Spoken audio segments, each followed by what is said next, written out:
Hi guys, this is Skittflash here, and welcome back to Let's Play Mega Man Battle Network 5. And last part, we started one of the after-game liberation missions, and in this part, Shade Man almost goddamn kills Napalm Man. He's at 40 health, and let me tell you, 40 health is nothing safe. That's a bad idea. I'm like one shot away from just dying and losing 2 turns, because Napalm Man would be out of commission for the next turn. And that's not cool. That's not cool at all. Again, if I was responsible, I'd totally pass my turn.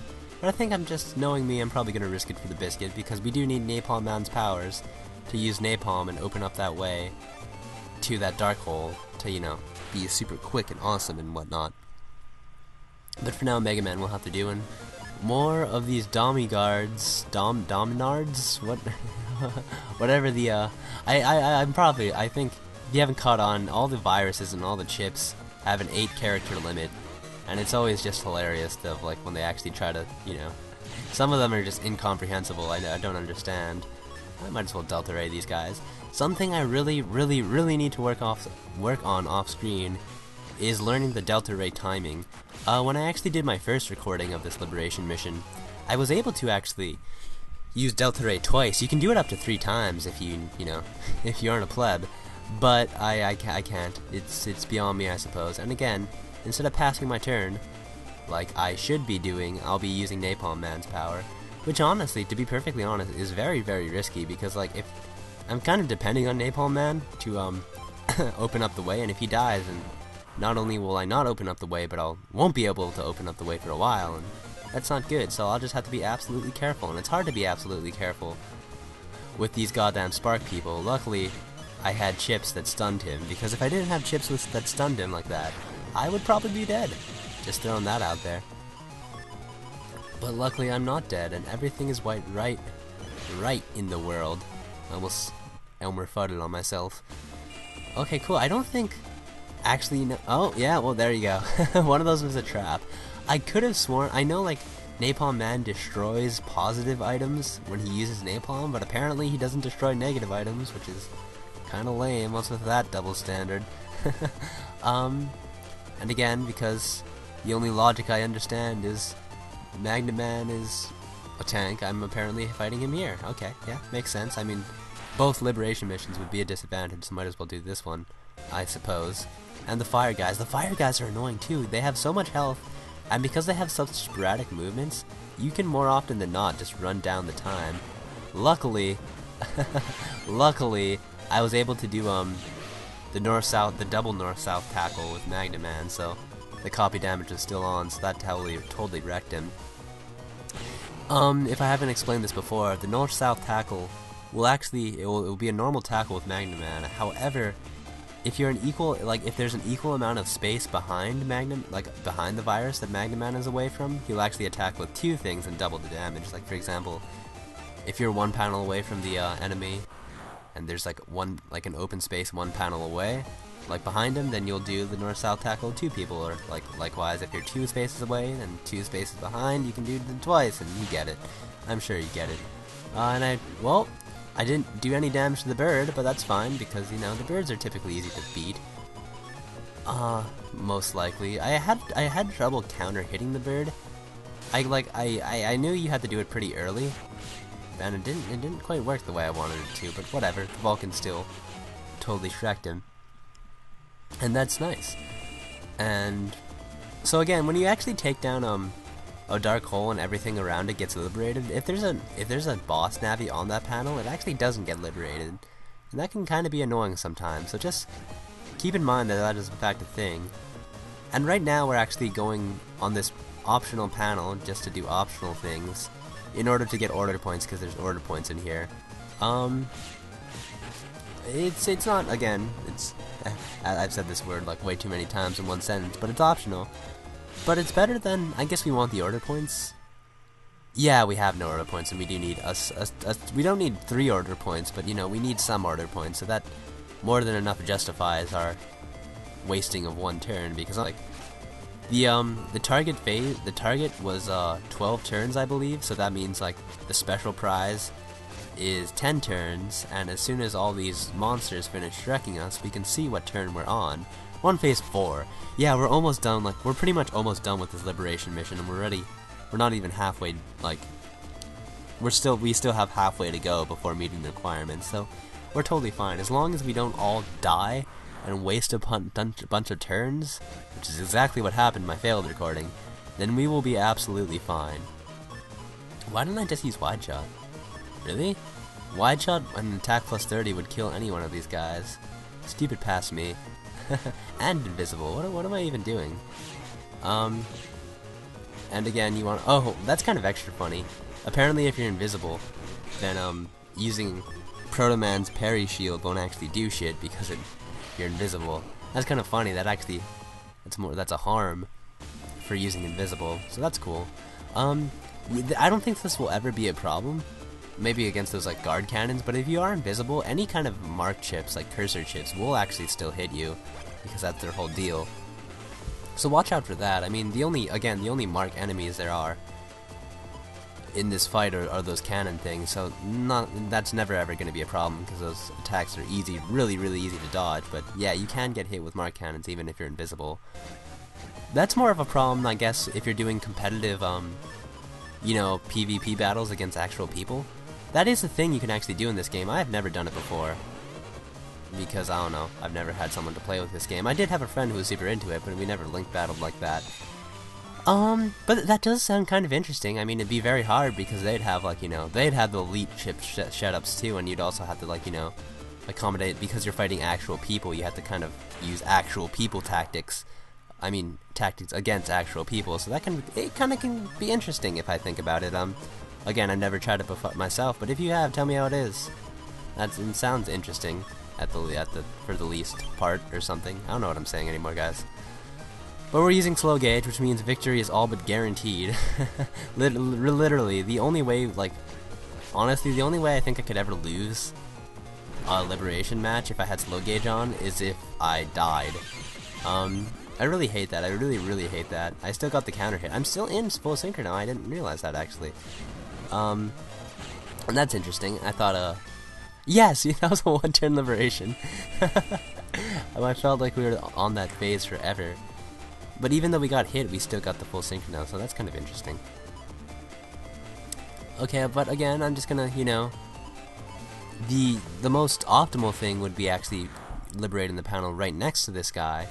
However, because, you know, we have slow gauge and victory is all but assured once again, I think everything will be fine. I mean, could I kill him in one turn? I mean, slow gauge, the power of slow gauge is something else, but 300 HP is nothing to sneeze at either. Or rather, 160 HP, because chips and yay. Okay, yeah, we'll totally be fine. Totally fine, unless he dies, which he didn't. Okay, cool, so we got a one-turn liberation.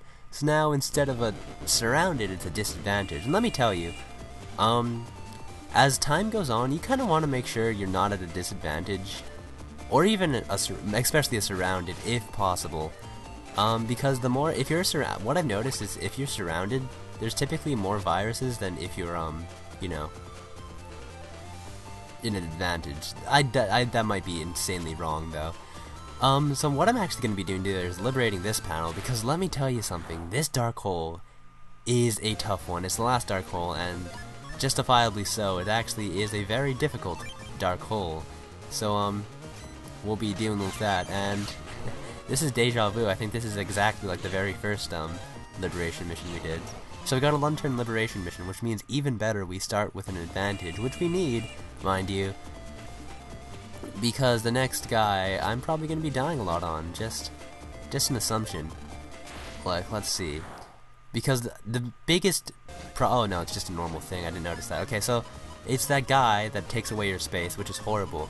But the most annoying portion of this boss fight is this, what is this guy named? It's a domino with 250 health, but it's a special kind of domino. This domino is an invisible domino, which means you can't actually hit him if you use attacks that are in no way in his range because you whiff like a dumbass. But you can't actually hit him until you actually shoot him once, unveil his strategy, and then actually hit him with an attack. So you don't know where he is the entire time, and that's not good. We did absolutely nothing on this fight, and it's already turn 2.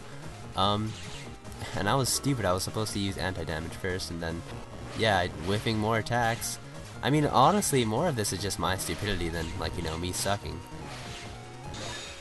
But again, if it wasn't like totally obvious at this point in time, it's actually, I kind of did not good at all. The problem with Mark cannons too is it's kind of hard to actually hit. If the domino is still like alive, he'll actually tank your attacks a lot. Do I actually do this? No, there's no way I actually do this. Yeah, no, because there's no way of being able to. I can't hit him with Dark Circle because he always goes to your side of the field, and I can only hurt people on their side of the field. So that was a stupid move on my part. I probably could have stuck with Proto Soul in one, but whatever. So to make this even easier on myself, I'm just gonna take out this guy so I can get an advantage instead of a normal setting, because honestly I need all the space I get. This guy, like, you know, takes up so much space that again, that was really stupid of me, but 110 damage. The main reason that just happened was because he was stunned and I didn't know when his stun time would wear off, so I totally got wrecked like a dumbass. Anywho, so at least when you fight enemies like this, they maintain their health like bosses do. So luckily we can just totally wreck this guy with our awesome powers. And that's going to be, yeah, game. One turn liberation mission, yay, Napalm Man did it all by himself. But, okay, so now that we have an advantage, I suppose Proto Man can swoop in and fight them, and hopefully Proto Man will win. Again, Proto Man has trouble dealing with those knight guys, but we also have slow gauge, so victory is all but assured, right? Right, so long as we don't die, which might actually be the problem. I think we might die, actually. Yeah, I don't know. Again, just to re-emphasize, like, I want to hit this fish, but if I actually had, oh wow, this bastard. See, I can't actually, like, you don't have enough time. You can't hit the domino. Oh wow. I don't know how I got myself in this situation, but it was absolutely stupid of myself to get myself in that situation. So we got Shrek'd. How awful. However, I guess I could say it works in the long run, but I can't. Notice that guy moves right there. That's actually really good for me, and I'll explain later when someone actually has the competence to actually beat one of these things, because that's not happening right now, and it makes me sad. Hopefully, Magnet Man has been very good to me lately. I mean, Magnet Man has the power to kill that fish, but this fish also has anti-electric, like a fucking dick. Ideally, what I'd want to do is actually hit the wall with north-south tackle, and just totally end him like that. And he didn't die though. He still has 7 HP. That's almost like, that's the worst thing you can do. Because, like, why did I wish? Because, well, luckily I can hit him with a brake ship, and the brake ship would kill him. Hopefully, right? No? Oh yes. Okay, cool. He moved. I guess they do move when they're invisible. I didn't notice that. And these guys both have an insanely low amount of. Do I seriously fail this? If I fail it, okay, no. Victory is all but assured now. Assuming I just don't die like a dumbass. Right. Right. Okay. Cool. We win. Thank you, Magnet Man. At least someone here has competence. One thing that's really good about Magnet Man is Magnet Man floats, so those cracked panels mean nothing on us. What's even funnier is because that guy moved to that panel, this actually is a brilliant setup for Napalm Man, because now when we use Napalm, we'll actually take on the panels and then also give ourselves even spacing, even grounds with the boss. Which is just hilarious, because, like, if that panel got liberated with a dark hole, then we would have to use one turn to open up the panel, and then we would have to use Proto Man in order to use Wide Sword. But because that guy actually, because I sucked so much and that guy was able to move there, we were actually able to do it with one turn using good old Napalm Man. I'm going to be passing my turns because I can. It's like turn what? Again, we have until turn 10 to do this, and it's only phase 7. So yeah, we got this. If we wanted, we can spend like even more turns passing, but I think we have enough health to do this. Even if Mega Man doesn't take him down, we have an entire Team Proto Man to fuck this guy up. And something to note: now that we're at the end of the game, knowing how